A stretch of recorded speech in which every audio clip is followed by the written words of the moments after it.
Seperti sudah pernah saya sampaikan bahwa nenek moyang kita itu melihat dunia ini melalui kacamata hubungan antara surga dan bumi.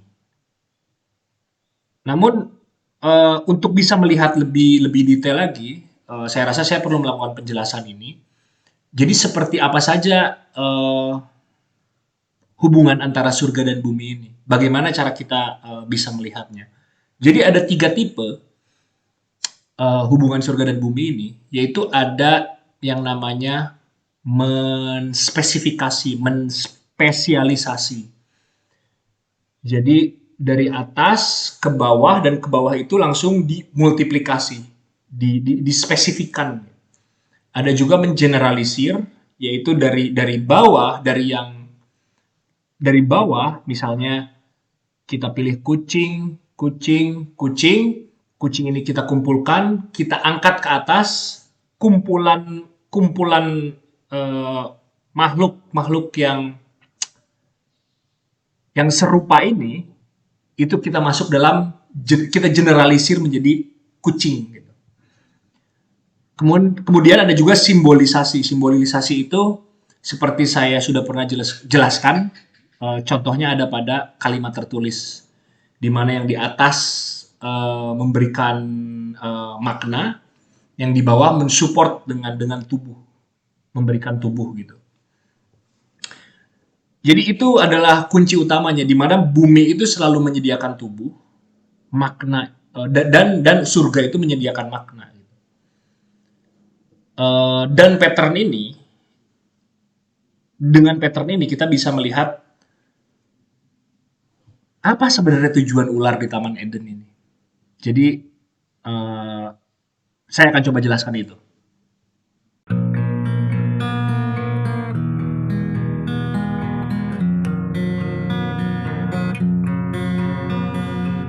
Saya Gideon Partogi.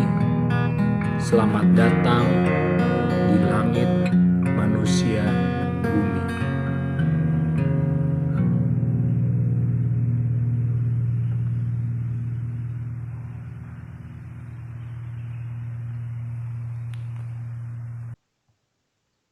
Untuk bisa benar-benar mengadopsi uh, pattern dari surga dan bumi ini, tentu saya harus terus berulang-ulang menunjukkan pattern surga dan bumi ini dari buku The Language of Creation.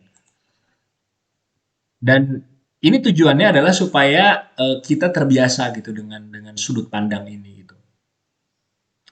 Sekali lagi, Earth menyediakan tubuh, Heaven menyediakan makna.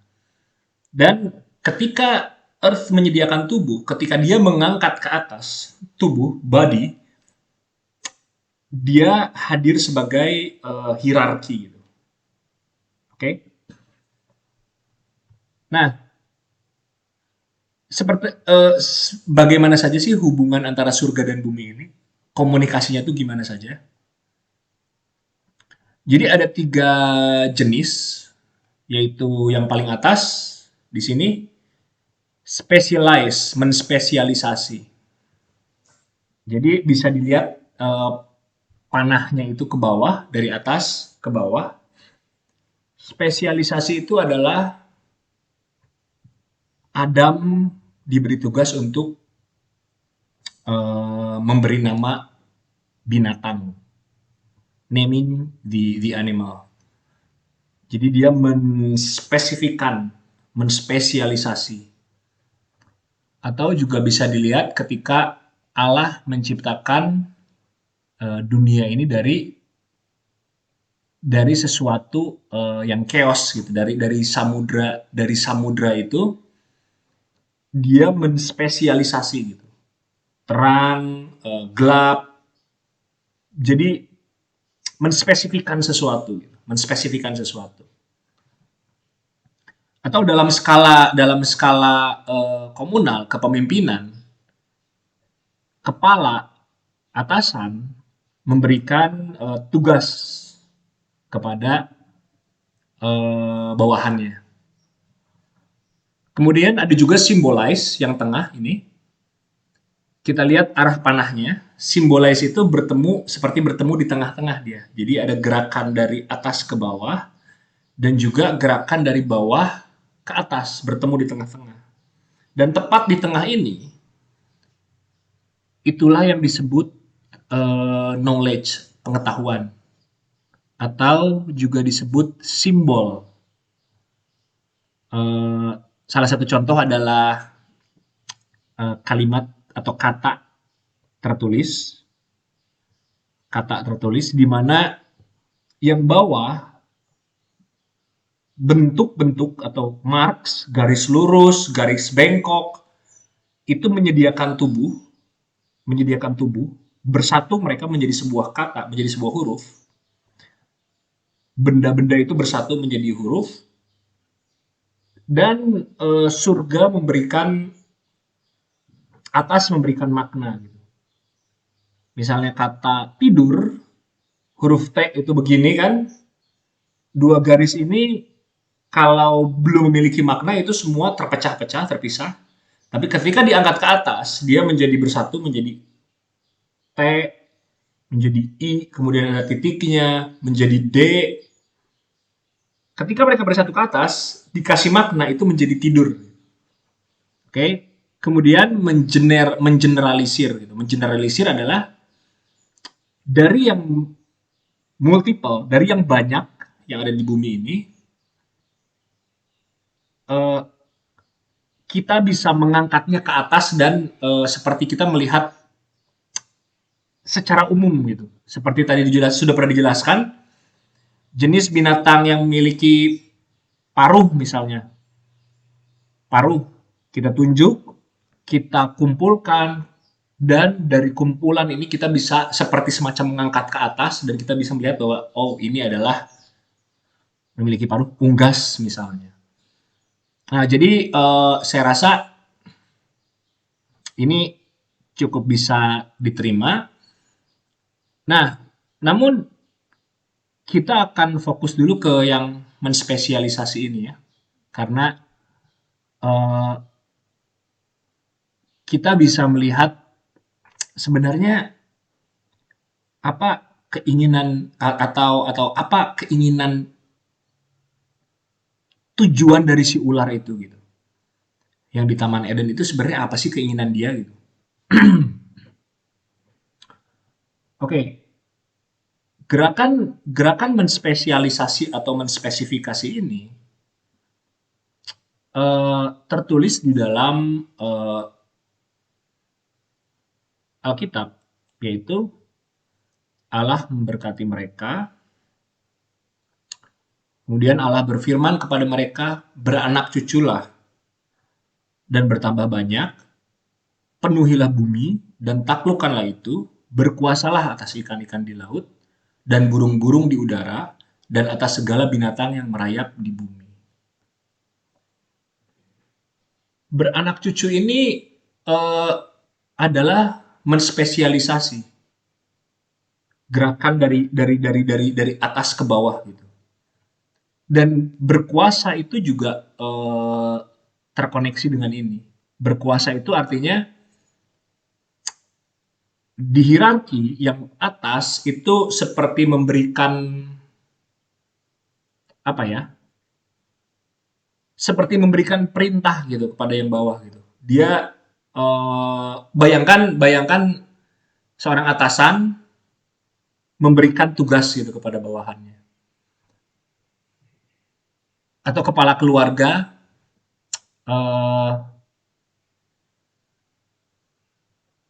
menjadi kepala memberikan bukan tugas apa ya? Ya pasti mengerti ya, kepala keluarga memimpin lah, ketika memimpin dia kan berkuasa kan sebenarnya. Nah, memang lagi-lagi saya perlu jelaskan ini karena hierarki itu di kacamata kita itu sudah menjadi negatif. Sepertinya saya sudah pernah menjelaskan ini ya. Dan ketika dikatakan bahwa berkuasa, yang atas itu menindas yang bawah gitu. Itu dilihatnya selalu seperti itu. Hierarki itu sekarang dilihat oleh kacamata modern itu negatif gitu. Namun sebenarnya di Alkitab itu jelas bahwa hubungan yang atas dan yang bawah ke yang atas itu hubungannya adalah yang atas mengasihi yang bawah menghormati yang atas. Suami-suami kasihilah istrimu, istri-istri hormatilah suamimu. Tentu saja itu bisa menjadi itu bisa menjadi sebuah penindasan. Yang atas itu bisa menindas yang bawah itu bisa memberontak kepada yang atas gitu. Namun namun hubungan hierarki ini adalah kasih dan yang bawah itu menghormati gitu. Juga sama manusia atau laki-laki ya, laki-laki yang dalam skala hubungan dengan Tuhan, laki-laki itu menjadi feminim. Dia menghormati yang atas, mengasihi Tuhan dan ke Tuhan menghormati Tuhan dan Tuhan mengasihi manusia gitu. Jadi sebenarnya itulah hubungan antara antara surga dan bumi itu adalah kasih dan hormat gitu. Ini sangat penting karena ini bisa berubah menjadi penindasan. Pada level yang buruk, ini bisa berubah menjadi penindasan. Raja yang baik itu mengasihi rakyatnya dan rakyat itu menghormati rajanya. Jadi itulah sebenarnya apa yang dianjurkan oleh kitab suci mengenai eh, hubungan antar lapisan itu, antar hierarki itu. Dan lagi-lagi ada kata berkuasa di sini. Ketika dikatakan berkuasa itu kita boleh mengeksploitasi seperti terkesan itu, tapi lagi-lagi berkuasa yaitu mengasihi gitu. Hubungannya adalah kasih gitu.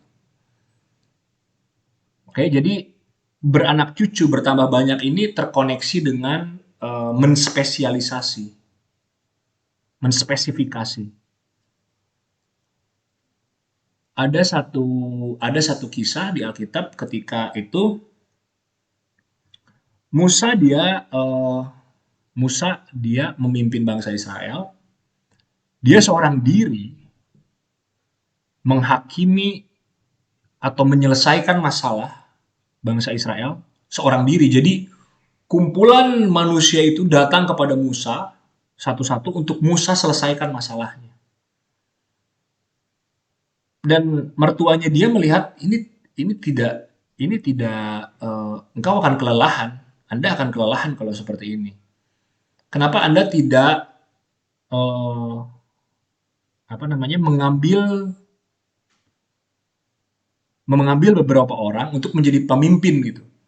Jadi ada yang jadi misalnya ini di tengah di paling atas Musa dan ada dua orang ini memimpin 5 orang misalnya ya. Saya lupa spesifiknya angka-angkanya berapa, tapi ini Musa di atas, ini 2 orang memimpin 5 orang, per 5 orang ini memimpin 10 orang terus sampai ke bawah. Nah ini adalah menspesifikasi gitu. Sehingga ke orang di lapisan hierarki yang kedua ini dia menyelesaikan masalah 5 orang.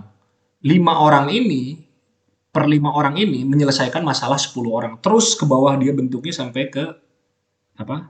Menjadi lebih spesifik gitu.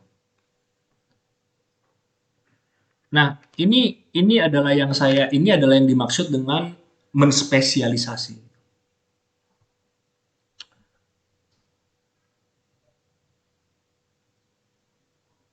Dan menspesialisasi ini juga eh, apa ya? Seperti membuat rumah. Ini analogi yang pas menurut saya karena di Alkitab juga banyak eh, di kitab suci juga banyak poin-poin tentang membangun rumah. Kita lihat di Amsal dengan hikmat rumah didirikan, dan dengan kepandaian itu ditegakkan. Hikmat atau wisdom atau kebijaksanaan itu eh, nenek moyang kita itu melihatnya sebagai sebuah poin atau titik, point of wisdom disebutnya, titik wisdom. Dan kepandaian atau understanding atau pengertian itulah yang mentranslate point of wisdom itu eh, menjadi rumah, membumikan point of wisdom itu menjadi rumah. Atau juga ini paralel dengan penciptaan di Yeremia 51, Tuhanlah yang menjadikan bumi dengan kekuatannya, yang menegakkan dunia dengan kebijaksanaannya. Lihat patternnya lagi, kebijaksanaannya, dan yang membentangkan langit dengan akal budinya. Jadi wisdom dan understanding itu penting. Wisdom itu adalah poin, titik. Understanding itu yang menerjemahkan point of wisdom itu ke bawah gitu, ke bumi.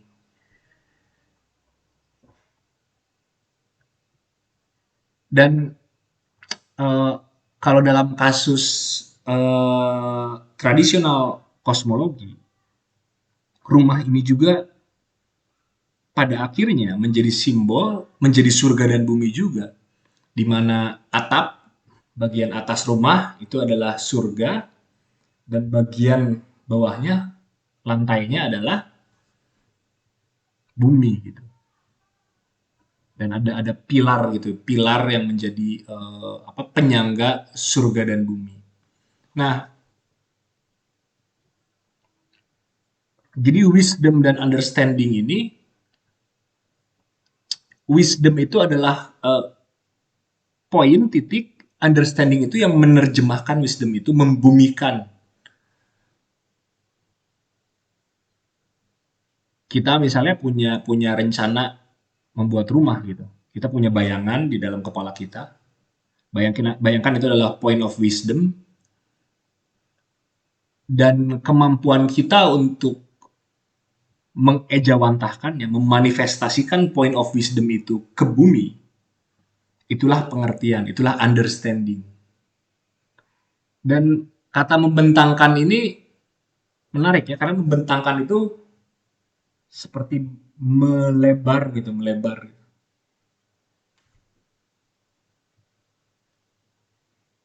Nah, uh, stretching out. Jadi ini diambil lagi dari buku The Language of Creation. Stretching out, membentangkan ke bawah. Jadi uh, ini salah satu hubungan surga dan bumi, bermultiplikasi dan membentangkan point of wisdom ke bawah, gitu.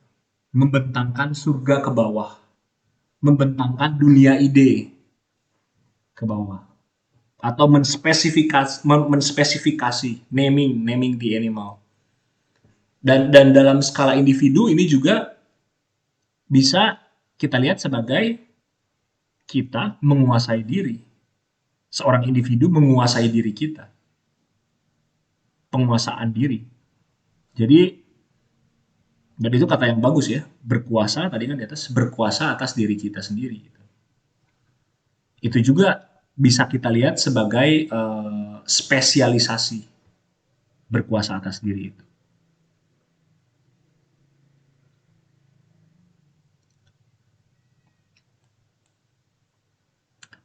Kita akan masuk ke salah satu kisah yang menarik menurut saya. Ini menarik karena dari kisah inilah uh, jadi saya sudah memiliki sedikit pemahaman lah ya tentang surga dan bumi. Kemudian saya membaca kisah ini, dan dari kisah ini jadi semacam ini bisa membawa kita ke sedikit pengertian gitu. Oke, apa apa sih sebenarnya yang ular ini inginkan? Dan jangan langsung berpikir bahwa ya dia itu ular itu iblis gitu. Saya bukan menolak itu gitu, tapi eh, ular itu iblis dan dia hanya ingin memusnahkan manusia atau dia ingin mencelakakan manusia. Ya, itu betul gitu, tapi maksud saya itu terlalu sederhana gitu. Itu terlalu sederhana dan sebenarnya kita tidak benar-benar paham gitu dengan apa sebenarnya keinginan si ular ini gitu. Nah, saya pertama kali melihat ini uniknya di kisah eh, Yerobeam. Jadi ketika Israel itu terbagi menjadi dua, yaitu kerajaan Yehuda dan kerajaan Israel. Kerajaan Israel ini dipimpin oleh seorang raja dan dia bukan keturunan raja. Kerajaan Israel ini bukan keturunan Salomo. Dia bernama Yerobeam. Yerobeam ini adalah orang yang dinubuatkan seorang nabi untuk menjadi raja. Nah, kemudian Yerobeam ini akhirnya menjadi raja, orang Israel mendukung dia, orang Yehuda mempunyai kerajaan sendiri. Namun Yerobeam ini membawa Israel kepada sebuah kesesatan. Dia memperkenalkan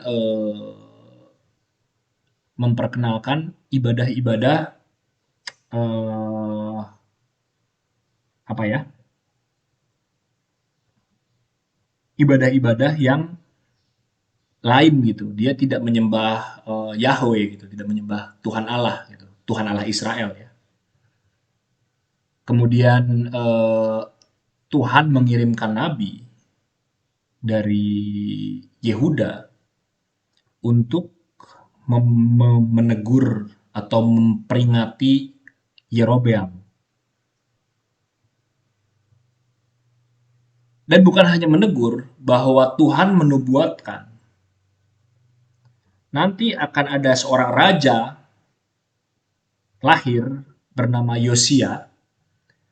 Raja ini akan menghancurkan tempat-tempat peribadatan kepada Allah yang lain. Dia akan hancurkan dan pokoknya akan diruntuhkan gitu tempat-tempat ibadah yang sudah dibangun oleh Yerobeam ini. Nah, menariknya si nabi ini ketika berangkat mau memperingati Yerobeam, jadi itu tugas nabi itu memperingati Yerobeam, dan nabi ini disampaikan begini, nanti kamu ketika sudah menyampaikan kepada Yerobeam nubuat nubuat dari Allah, kamu jangan pulang kembali lewat jalan yang sama. Harus lewat jalan yang baru gitu. Jangan lewat jalan yang sama. Jadi jangan dia datang nih ya ke tempat Yerobeam, terus sudah selesai menyampaikan nubuat Tuhan, dia balik lagi gitu lewat jalan di mana dia berangkat. Enggak, jangan ambil jalan yang berbeda. Oke. Okay? Nah, ketika dia uh, mau pulang, dia sudah mau melewati jalan yang berbeda. Namun, ada nabi lain yang mendengar dari anak-anaknya bahwa, "Pak, ada nabi datang loh dari Yehuda menyampaikan nubuat." Terus si papahnya nabi yang lain ini, "Oh, panggil nabinya ke sini." Nah, ini kita baca kisahnya ya. Nah, di Betel diam seorang nabi tua. Anak-anaknya datang menceritakan kepadanya segala perbuatan yang dilakukan abdi Allah pada hari itu di Betel. Nah, abdi Allah ini adalah yang datang kepada Yerobeam untuk menyampaikan nubuat Tuhan. Kemudian mereka, anak-anaknya, menceritakan juga kepada ayah mereka perkataan yang dikatakannya kepada raja. Perkataan Allah itu, nubuat Allah itu, bahwa nanti akan ada raja bernama Yosia yang akan menghancurkan seluruh tempat peribadatan yang kamu bangun ini.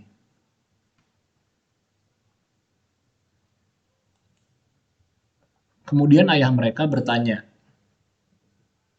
dari jalan manakah ia pergi? Lalu anak-anaknya menunjukkan kepadanya jalan yang diambil abdi Allah yang datang dari Yehuda itu.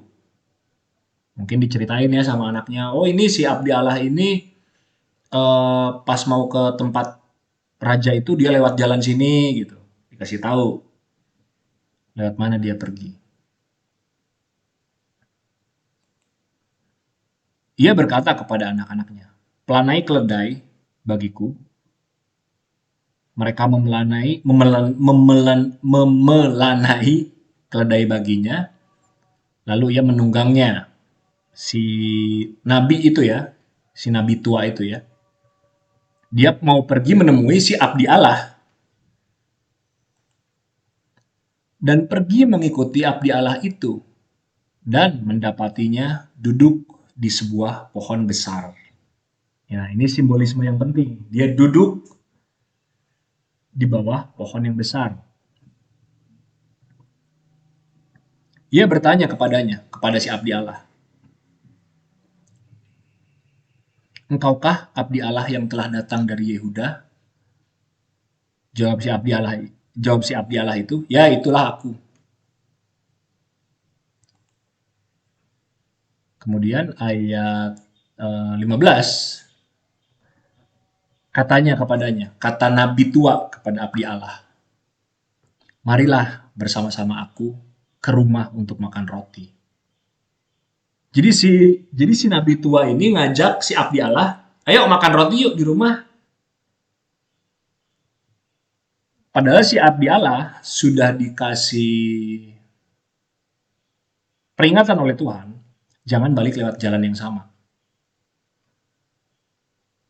Dan jangan makan makanan dari tempat kita lihat saja ya ayatnya supaya lebih detail.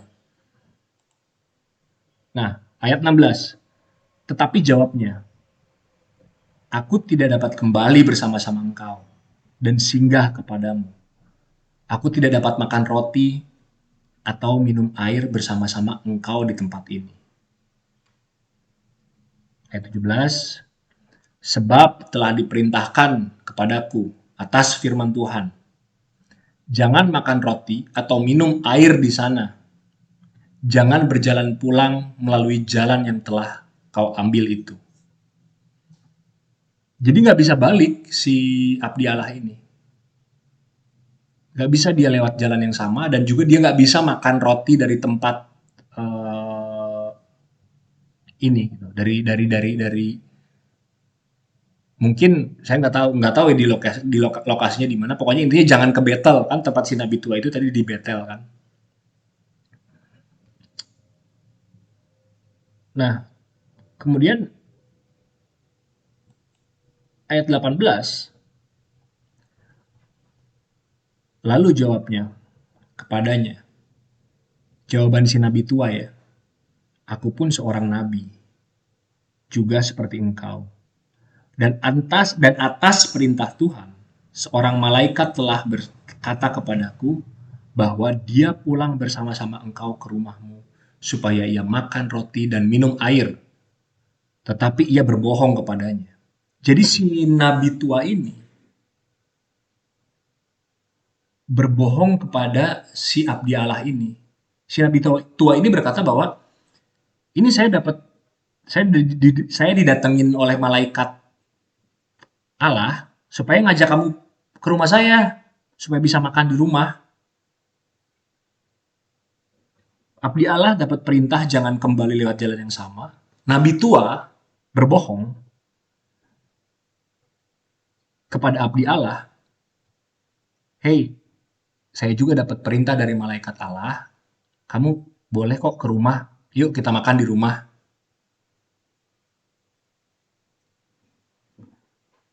Jadi teman-teman bisa lihat di sini ada pohon, ada ada abdi Allah, ada yang berbohong. Teman-teman bisa lihat pattern ini adalah pattern Taman Eden. Ada pohon, ada Adam dan Hawa, dan ada yang berbohong.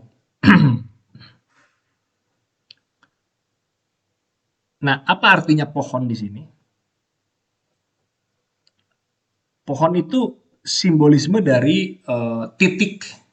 Di titik ini, sampai di titik ini, abdi Allah itu masih mengikuti perintah Tuhan. Apa yang Tuhan sampaikan itu masih dilakukan oleh abdi Allah. Di pohon itu tepat makanya dikatakan abdi Allah itu sedang berada di bawah pohon besar lah ya. Dia di titik ini dia masih mengikuti apa yang Tuhan sampaikan. Oke, dan ada panggilan untuk kembali ke belakang. Ada panggilan untuk kembali ke belakang dan itulah sebuah kebohongan. Dan sebenarnya apa sih salahnya mengajak makan gitu? Dia hanya ingin mengajak makan orang yang mungkin ya sebutlah satu profesi gitu dengan dia. Nah, tapi ini sebenarnya terkoneksi dengan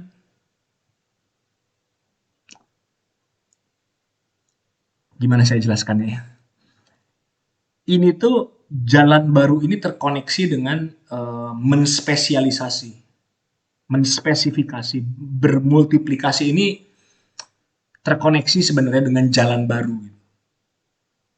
Mungkin saya agak susah jelasinnya gimana ya. Ketika kita menspesifikasi, itu tuh kita seperti mengambil jalan yang baru gitu. Dan ketika kita sudah mengambil jalan yang baru, kalau misalnya kita balik lagi ke belakang, itu kan sebenarnya adalah sesuatu yang tidak yang anti multiplikasi, yang misal gini lah ya. Kita sudah kita sudah punya ide, point of wisdom untuk membangun rumah.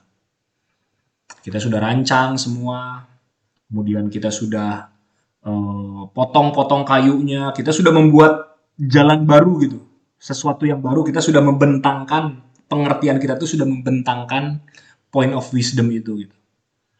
Kita udah kumpulin paku-pakunya untuk bangun rumah, semuanya tuh baru gitu, jalan baru gitu di situ tuh. Kemudian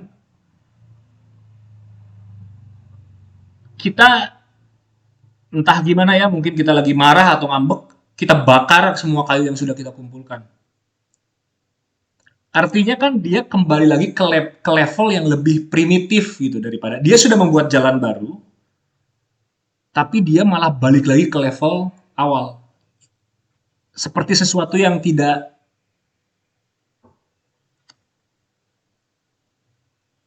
uh, apa ya? Seperti sesuatu yang tidak kamu misalnya Anda tidak mau kan membuat sesuatu dan balik lagi ke level yang lebih sudah merancang sesuatu, sudah hampir selesai, tapi Anda tidak mau pasti tentunya balik lagi ke level yang awal.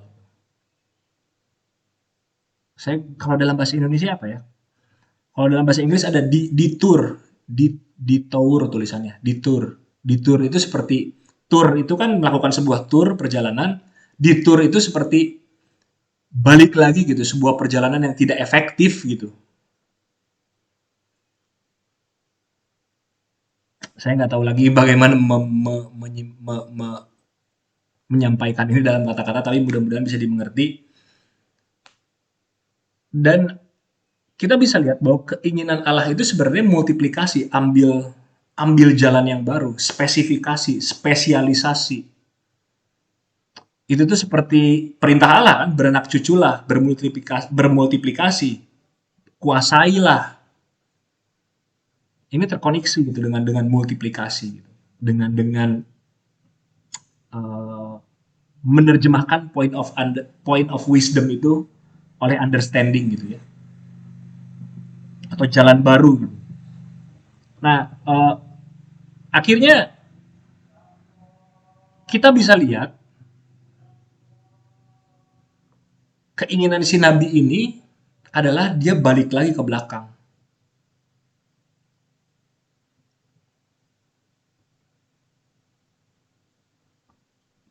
Begini, ada pohon, pohon itu adalah simbolisme dari apa yang Tuhan sampaikan masih dilakukan, dan ada sesuatu yang berbohong gitu. Ada yang berbohong.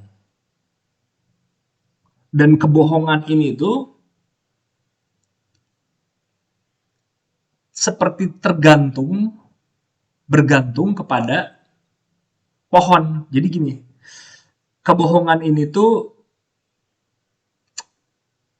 bergantung kepada komitmen kita terhadap apa yang disampaikan Tuhan.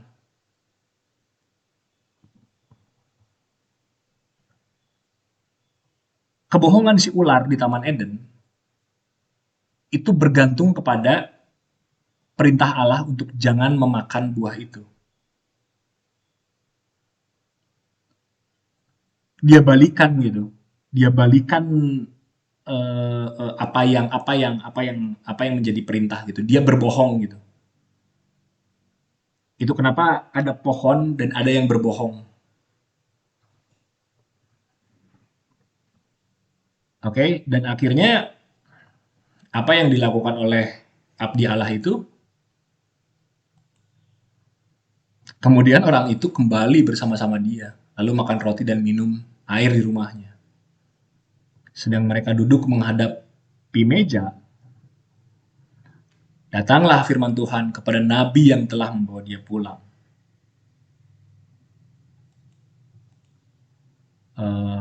Oke, sorry, di sini saya tidak teruskan kisahnya, tapi intinya akhirnya abdi Allah itu mati di dia dibunuh oleh singa, dicabik-cabik oleh singa, karena dia tidak kembali lewat jalan yang karena dia kembali lewat jalan yang sama, sorry. Karena dia kembali lewat jalan yang sama, dia balik lagi gitu. Jadi bermultiplikasi ini terkoneksi dengan kita melihat ke depan gitu, jangan menoleh ke belakang. Seperti istrinya Lot, ketika dia menoleh ke belakang, dia menjadi tiang garam.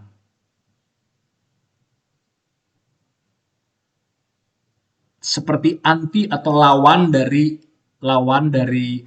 multiplikasi itu. Nah, ada satu kisah lagi, tapi mungkin saya ceritakan saja, yaitu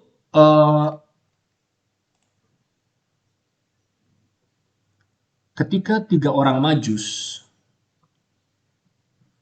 datang untuk melihat kelahiran Kristus,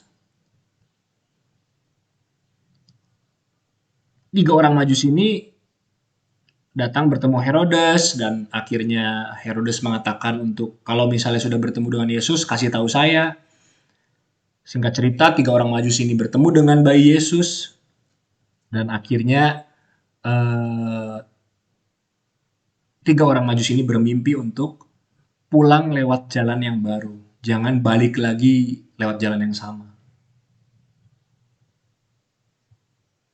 Jadi ini tuh dalam dalam level pengalaman hidup manusia itu ini seperti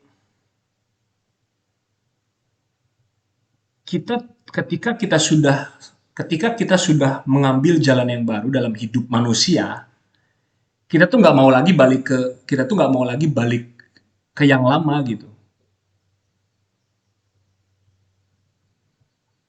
Seperti ini, saya mungkin punya punya analogi yang menarik ya. Kita naik motor nih misalnya. Kita naik motor terus kita ke pom bensin, kita sudah ngantri di pom bensin, kita udah ngantri, udah diisi bensin kita, Udah diisi, harusnya kan kita pulang kan. Kita nggak mau balik lagi ke antrian untuk ngantri bensin lagi gitu. Di momen yang sama, beres bensin itu diisi, kita balik lagi ke antrian. Itu kan sesuatu hal yang apa ya, yang bodoh gitu, yang konyol gitu. Tapi kan sebenarnya dalam hidup kadang kita melakukan itu. Kita balik lagi gitu ke jalan yang sudah pernah kita lalui atau kita bernostalgia, minimal kita bernostalgia ingin deh balik lagi ke yang dulu gitu, kayaknya seru gitu. Sama seperti Allah itu marah ketika umat Israel bernostalgia ingin kembali ke Mesir, ingin balik lagi ke jalan yang ingin balik lagi ke jalan yang sudah mereka tempuh. Mereka sudah di sampai titik yang baru, mereka tuh bernostalgia untuk balik lagi ke yang lama. Sama seperti istri Lot, Sodom dan Gomora itu sudah dihancurkan. Carilah sesuatu yang baru gitu. Ambillah jalan yang baru gitu. Tapi dia bernostalgia melihat ke belakang. Karena dengan bernostalgia itu seperti kita menjadi apa ya? Semacam main mata gitu kita dengan masa lalu yang lama gitu. Dan masa lalu itu bisa menarik kita balik lagi gitu. Karena akan ada selalu ular yang menggoda kita untuk kita balik lagi ke jalan yang sama, ke jalan yang lama. Dan jangan selalu ini dikaitkan sebenarnya dengan dosa ya gitu, dengan dosa seperti oh saya dulu berdosa dan saya sekarang sudah menjadi baik, jangan lagi kembali lagi ke dosa. Iya betul, itu betul gitu. Tapi jangan selalu dikaitkan dengan itu gitu. Bisa bisa tadi saya bilang, kita sudah ngantri pom bensin, tentu kita tidak mau balik lagi ngantri untuk isi bensin. Setelah bensin kita diisi.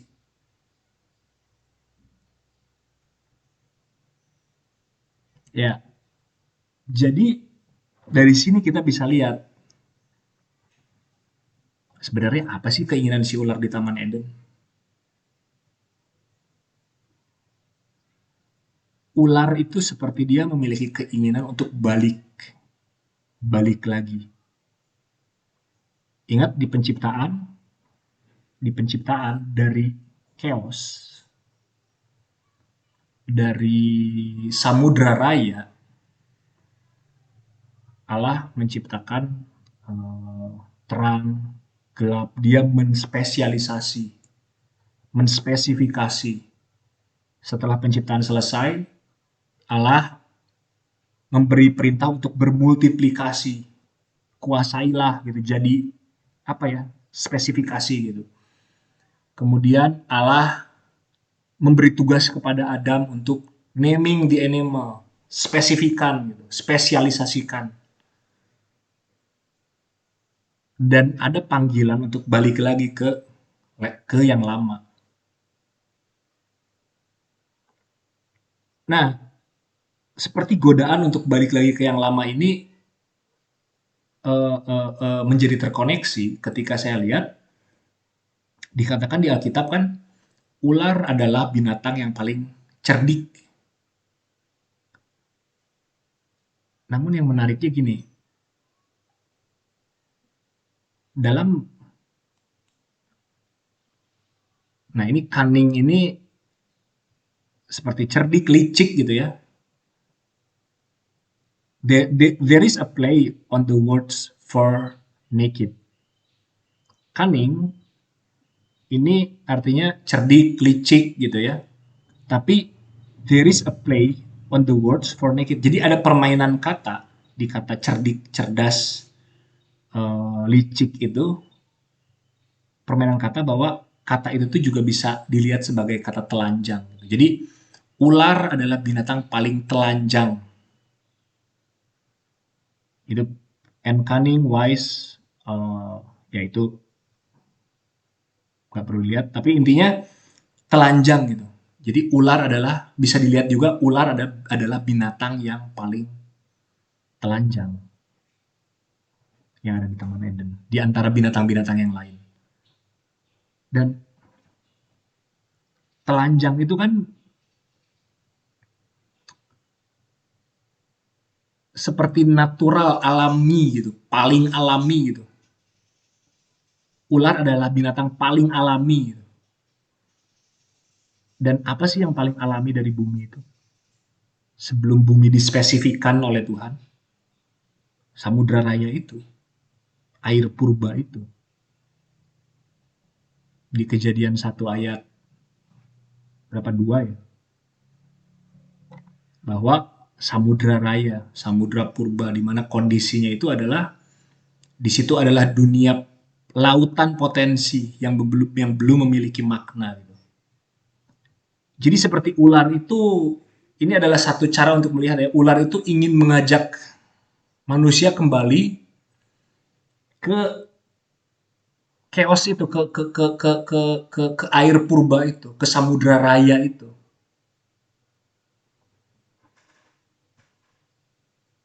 Dan sebenarnya di zaman Nuh kan ini terjadi, kembalinya samudra purba itu kan.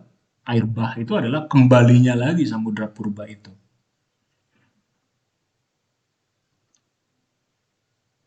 Nah, karena dalam lautan kebingungan, dalam lautan dalam kondisi bingung, fungsi dari naming the animal, fungsi dari menguasai diri itu tidak bisa gitu, terhalang. Diagramnya, gambarnya seperti ini dalam buku The Language of Creation adalah floodland atau time dominates ya, itu nanti pokoknya intinya lihat di kata floodlands ini, apa namanya, daratan yang berbanjir. Kan seharusnya tuh kita bisa menspesifikasi, tapi dalam kondisi banjir kita bisa lihat poin yang di bawah ini bertanda tanya gitu. Kondisi banjir itu kita tidak bisa secara benar, kita tidak memiliki kehilangan fungsi untuk naming the animal. Kita kehilangan fungsi untuk menspesialisasi, kita kehilangan fungsi untuk menspesifikasi.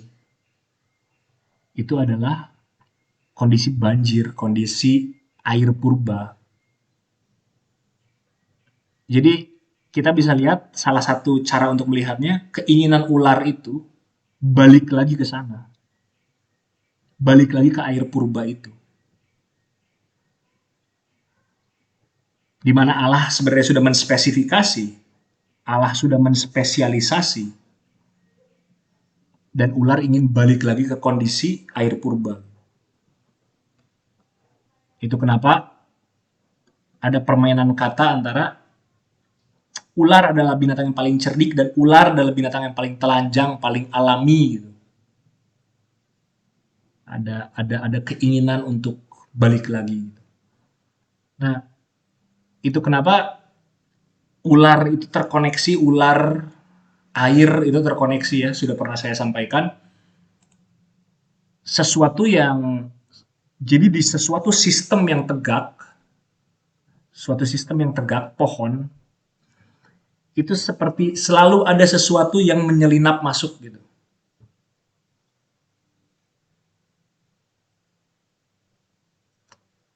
Seperti ada sesuatu yang ingin yang seperti tidak setuju gitu dengan sistem yang tegak lurus itu gitu. Dalam sebuah perusahaan lah misalnya gitu ya, kita sudah dibikin sistem, sudah tegak lurus, pasti ada orang-orang marginal, ada orang-orang yang ingin apa ya, ingin seperti mempertanyakan si sistem itu, sisi tegaknya sistem itu gitu. Tapi mempertanyakan masih masih oke lah ya. Tapi ada ya di level tertentu ada yang berbohong, ada yang berbohong mengenai sistem itu. Dan eh, ya itu adalah salah satu cara untuk bisa melihat apa sebenarnya keinginan ular itu. Dan eh, jangan langsung buru-buru ke oh itu iblis gitu ya. Bukan maksud saya itu bukannya saya tidak mengatakan bahwa itu bukan iblis gitu. Tapi eh, pelan-pelan gitu untuk bisa sampai ke titik titik itu gitu ya. Oke, mudah-mudahan apa yang saya sampaikan ini bisa mengerti dan sampai jumpa di video yang lain.